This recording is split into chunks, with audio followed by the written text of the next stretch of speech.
Welcome to episode 4 of the pharmaphorum podcast. My name's Dominic Tyre and I'm pharmaphorum's creative director. In this episode, I spoke to Dr Joe Wiley, who co-founded UK-based Amryt Pharma in 2015, following a 20-year career that spanned the pharmaceutical, medical and venture capital industries, and included time as Astellas Pharma's medical director, as well as investment roles at Spirit Capital. Joe talked about his company's strategy to commercialise treatments for rare and ultra-rare conditions, Amryt's busy year of milestones in 2018, and what the future holds for the young biopharmaceutical company. He also shared details of a fascinating clinical trial data collaboration with Amicus, focusing on the greater patient good. You can find more details of this episode, including a download link for the podcast and information about other instalments in the series at pharmaphorum.com/podcast. The podcast is also available on iTunes, where you can find and subscribe to it by searching for pharmaphorum. Joe, welcome to the pharmaphorum podcast. I wonder if we can start perhaps with, you can tell me a little bit more about Amryt Pharma and how and why the company was set up in 2015. Sure, Dominic, and thanks for having me. We set up Amryt Pharma in August 2015, and the strategy behind the company was A, to focus on rare and orphan diseases, and B, to acquire, develop and commercialise products.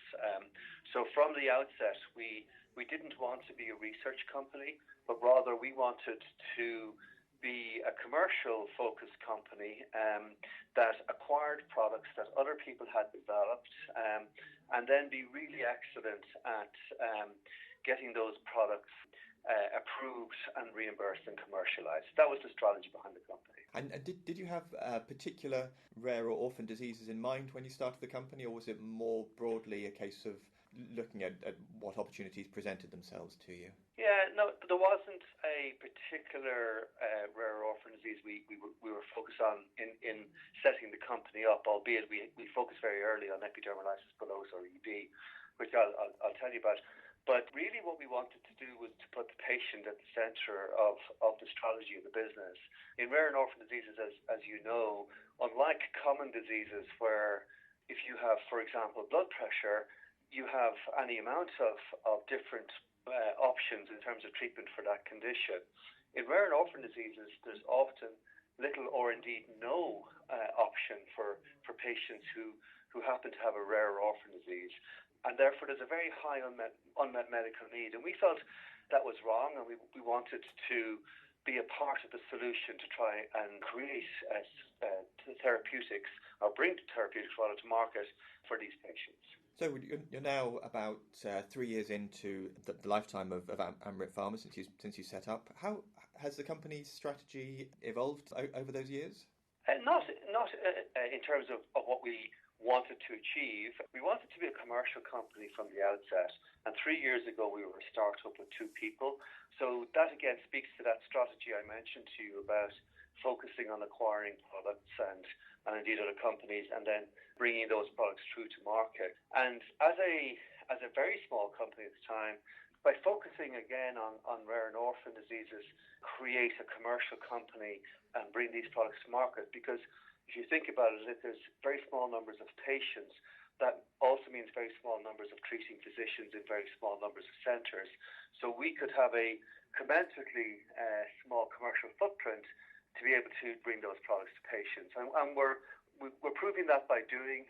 We in-licensed our first commercial stage asset, Lojuxta, which treats a rare disease called homozygous familial hypercholesterolemia, or HoFH, in December 2016.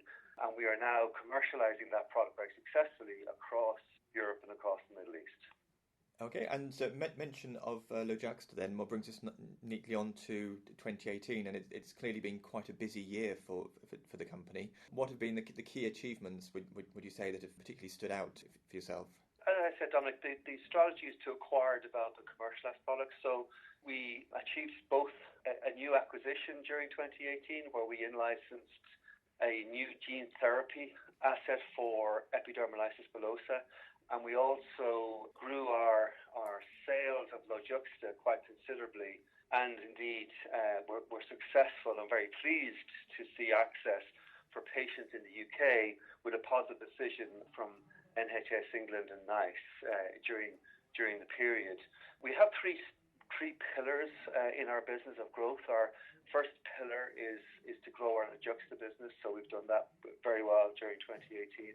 Our second pillar is to develop our EB pipeline, and we have an asset in phase 3 in EB, that's AP101, and we've progressed that study well. And as I said, we've in-licensed the gene therapy asset. And then the third pillar of growth is to complete further acquisitions. And as I said, we in-licensed that gene therapy product during the year. So I guess we have enhanced each pillar of growth of our strategy during 2018.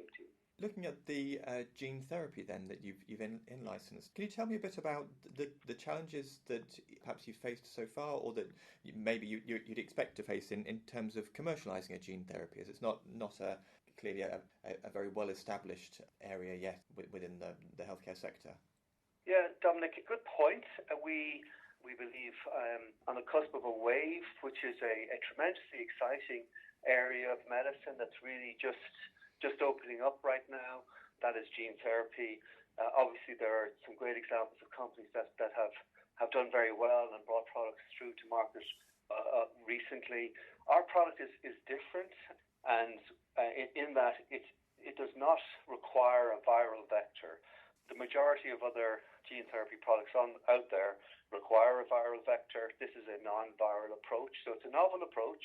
It uses a hyperbranched polymer technology that is applied topically to the skin, and in our preclinical models shows great efficacy at producing the collagen 7 that is lacking in recessive dystrophic EB patients, and for that collagen 7 to go to the right parts of the skin in our preclinical models. So we're tremendously excited about it, and we are conducting further confirmatory testing right now, which we expect to have the data for in Q4. And in terms of commercialization, we believe that having a simple polymer technology will be of benefit. And also, because our product is going to be will likely be required to be repeated applications over time, we believe that having a polymer technology will be an advantage in that scenario. So we're very pleased about it and very excited about the future. And in terms of Lojuxta, so that treats particular ultra-rare, life-threatening genetic condition. So I guess that must throw up some interesting challenges for yourselves in terms of access to treatment and access within rare diseases. Can you tell me a bit about your experiences of access within rare diseases? Yes, sure. So access to products in rare diseases can be challenging, and indeed has become a little bit more challenging over time, in that our processes in place in each individual country. We commercialize across Europe and the Middle East, and each individual country has their own way of granting access to patients who are in desperate need of therapy, some of which are more efficient, frankly, than others. We're very pleased, though, that we have had significant success across our territories, and I believe that one of our core skill sets as a business has been the expertise that we've brought into the business that has allowed us to successfully navigate the reimbursement landscape across multiple jurisdictions. And we understand that it's not a one-size-fits-all, but rather a bespoke solution is required to commercialize in each individual country. And that often involves a holistic approach, including engaging significantly with patients and with patient advocacy groups. For example, we are very engaged with Heart UK in the UK, and they were tremendously helpful in terms of helping us with our submission to NHS England for Lojuxta and HoFH, and also engaging with government, etc., in order to, and indeed with the media, in order to highlight the social injustice that exists. And what I mean by that is that social injustice is as I described it earlier, that if you have a rare disease, it's unfair that you often have no option at all or limited options, whereas if you have a common disease, there are many options. So really it's that entire expertise that I believe that our we've brought in very successfully, developed very successfully within Amryt. And it's really that expertise that we find that potential partners are interested in partnering with us for, because it's relatively uncommon to have that degree of expertise, particularly in a small company like ours. And in terms of Le Juxta and NHS England, and of course you won funding approval in, I think it was July this year for the treatment. Presumably as part of that it had to pass through the NHS's specialist commissioning process. I wonder, were there any lessons that you noted in having to move the product through the NHS specialist commissioning process? Well, as I said, the most important component of that is to have that holistic approach that I've mentioned to you, that engaging with NHS England, with NICE, with government, with the patient advocacy groups, etc., and making sure that all stakeholders are engaged in the process and all aligned in terms of trying to bring drugs which are really needed for these patients who are desperate for therapies to the market. Everyone is aligned in terms of wanting that to happen. It's really a case of coordinating that and ensuring that alignment happens during the process. And we're very pleased that we were able to do that.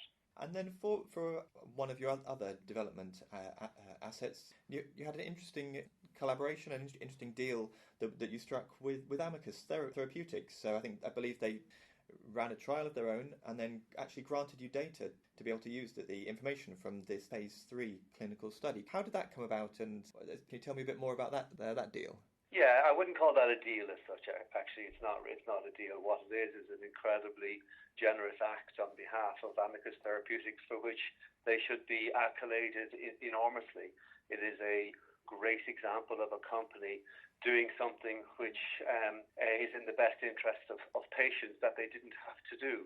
So what happened was, after the Essence trial, Amicus' Essence trial data was released in EB, we reached out to Amicus and asked John and the team there, could we come and talk to them about their study and their experience of conducting what was at the time the largest study conducted in EB, given that we were now conducting our own very large study. In fact, we will now conduct the largest study in EB. So that was a tremendous opportunity for us to talk to a group which had just gone through that, and frankly was the only real data set out there available that we could look at.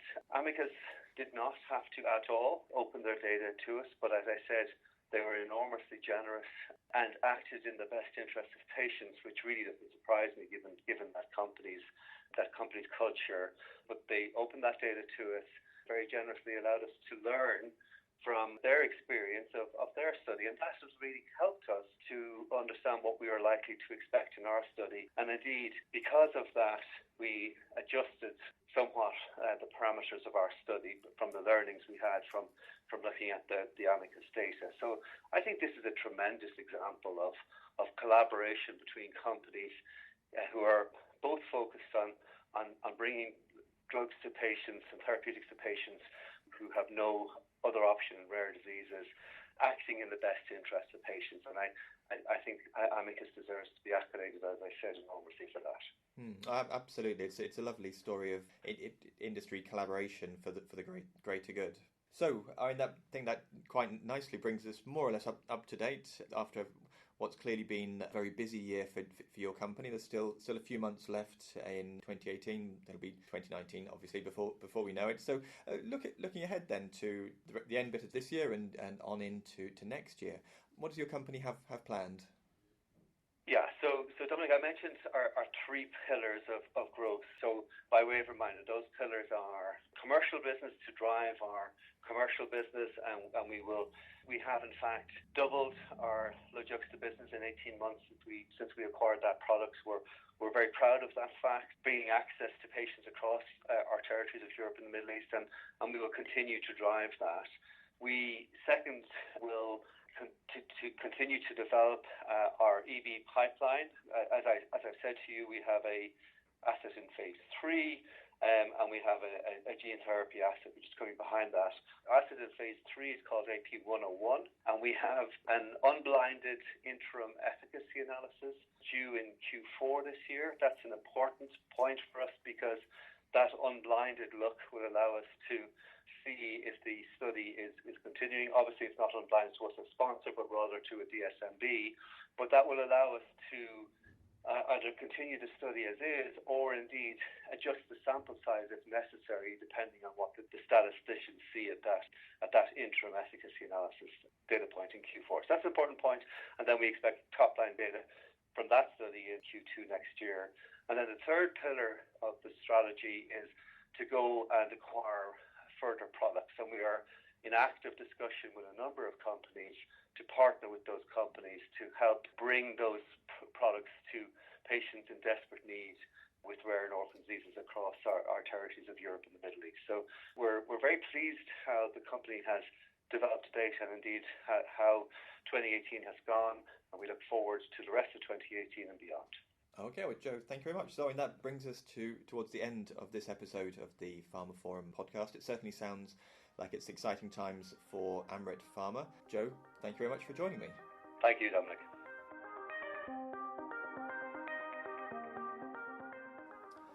And that's it for this episode of the pharmaphorum podcast. I hope you enjoyed my chat with Dr. Joe Wiley from Amryt Pharma on the biopharmaceutical company's strategy and work in the rare diseases and gene therapy space. You can find more details of this episode, including a download link for the podcast and information about other instalments in the series at pharmaphorum.com/podcast. The podcast is also available on iTunes, where you can find and subscribe to it by searching for pharmaphorum. And don't forget to visit our website to sign up for daily or weekly email pharmaceutical news and analysis bulletins, and follow us on Twitter, where we are at pharmaphorum. Thanks for listening, and we'll see you next time.